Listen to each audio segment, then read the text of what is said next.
ગઈકાલે ઠાકોર ફેમિલી વ્લોગના સંજયભાઈ પોતાના પરિવાર સાથે ખેતરમાં ગયા હતા। તેમની સાથે દીકરી વિયુ, મમ્મી પપ્પા અને ડોગ રિયો પણ હતો। મમ્મી પપ્પા ખેતરમાં ભેંસ માટે ચાલ લઈ રહ્યા હતા ત્યારે અચાનક એક હડકાયું કૂતરું દોડી આવતા ગભરાટનો માહોલ સર્જાયો હતો। ઘટના એટલી અચાનક બની કે થોડા સમય માટે અફડાતફડી જેવી સ્થિતિ ઊભી થઈ ગઈ।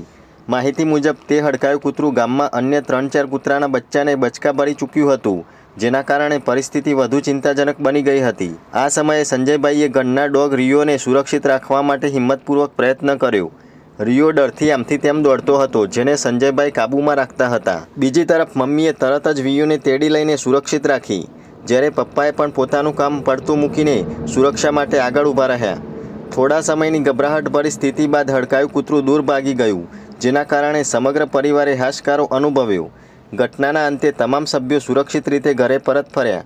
આ બનાવે ગામ લોકોને સાવચેત રહેવાની જરૂરિયાત યાદ અપાવી છે। ખાસ કરીને જ્યારે હડકાયા પ્રાણીઓનો ખતરો હોય ત્યારે સતર્કતા રાખવી અત્યંત જરૂરી છે।